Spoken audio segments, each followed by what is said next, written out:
भारत का युवा सुबह से शाम तक किताबों में डूबा हुआ, कंधों पर सपनों का बोझ और आंखों में सरकारी नौकरी पाने की चाह, सालों की मेहनत, दिन रात की तैयारी और परिवार की उम्मीदें, सब कुछ एक ही परीक्षा पर टिका रहता है।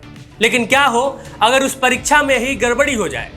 क्या हो अगर सिस्टम ही आपकी मेहनत पर पानी फेर दे?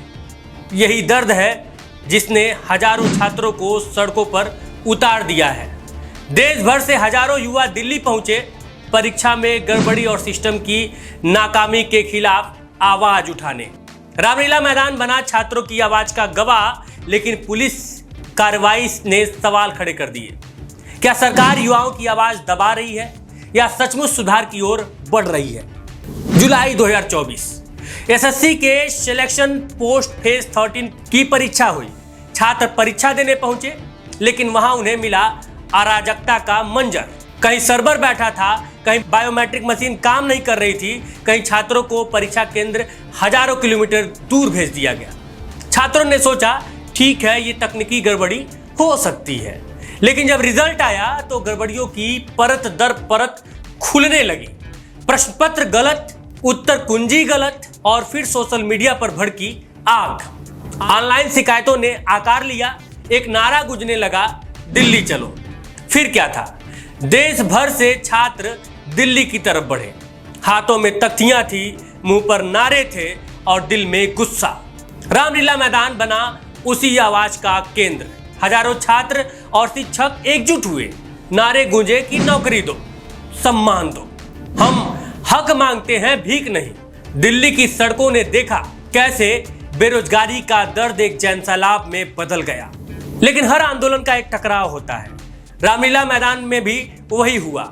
पुलिस पहुंची, प्रदर्शनकारियों को हटाने की कोशिश हुई, 44 छात्रों को हिरासत में भी लिया गया।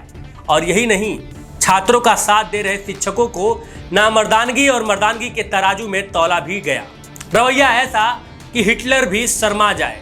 जब पुलिस वाले छात्रों को लाठी और डंडों से मार मार कर भगा रहे थे तो ऐसा लग रहा था जैसे वो छात्र नहीं अपराधी हो। मानो आप यह कह सकते हैं कि मौजूदा शासन प्रशासन और परिस्थिति के अनुसार इस देश में सिर्फ गरीब होना ही गुनाह नहीं है, बल्कि छात्रों का संघर्ष करना भी गुनाह है, छात्र होना ही गुनाह है। कम से कम यह तस्वीरें तो यही बयां कर रही हैं। दिन में सोते सोते यह सपना देख लेना और मन की बात द्वारा पूरे देश को यह सपना दिखा देना कि भारत विश्व गुरु बन चुका है, बहुत आसान है प्रधानमंत्री जी। लेकिन आपको प्रधानमंत्री सिर्फ इसलिए नहीं बनाया गया था कि आप सिर्फ चीन और पाकिस्तान के मुद्दे पर ही मन की बात करें। कभी कभी इस देश के करोड़ों छात्रों, बेरोजगारों और गरीब किसानों के ऊपर भी मन की बात कर लेनी चाहिए। और सिर्फ करनी ही नहीं चाहिए, कई बार इनसे इनकी मन की बात सुन भी लेनी चाहिए। और गुस्ताखी माफ हो तो यह भी कह ही देता हूं कि साहब महीने में 1-2 बार निष्पक्ष तरीके से प्रेस कॉन्फ्रेंस भी कर ही लेना चाहिए।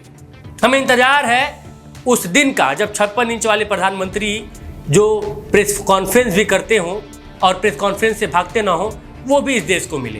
बाकी भारत माता की जय नारों में बोलते और बुलवाते रहिए, लेकिन भारत माता भी इन छात्रों के एक एक आंसू देख और महसूस कर रही हैं। सोशल मीडिया पर वीडियो वायरल हुए हैं जहां छात्र चिल्ला रहे थे, हमें पढ़ाई की सजा क्यों?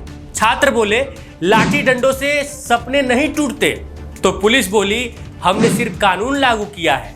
लेकिन सवाल हवा में तैर रहा है सर, कानून ज्यादा बड़ा है या छात्रों का भविष्य? एसएससी ने सफाई दी है।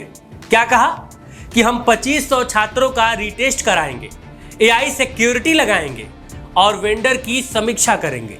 लेकिन छात्रों ने इसे आधा अधूरा बताया।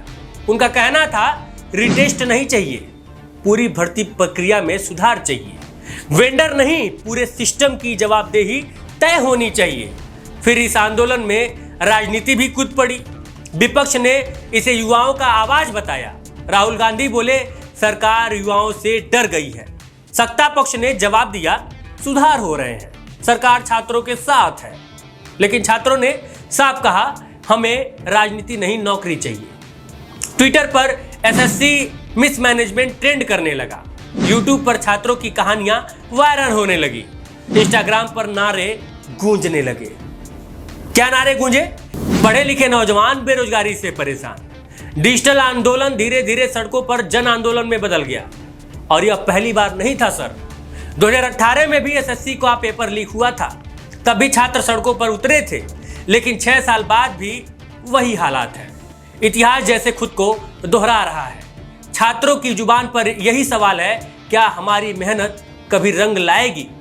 आज आंदोलन जारी है, सरकार अपने दावों पर अड़ी है, छात्र अपने हक पर डटे हुए हैं।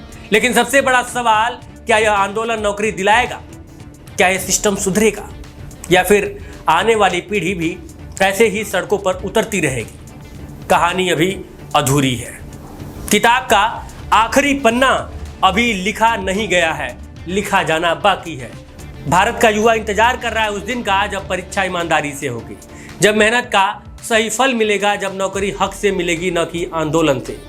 ये सिर्फ आवाज नहीं, पूरे भारत के युवाओं की पुकार है। बाकी इस पूरे मुद्दे पर आपकी क्या राय है, हमें टिप्पणी अनुभाग यानी कि कमेंट बॉक्स में कमेंट करके जरूर बताइएगा। जय हिंद।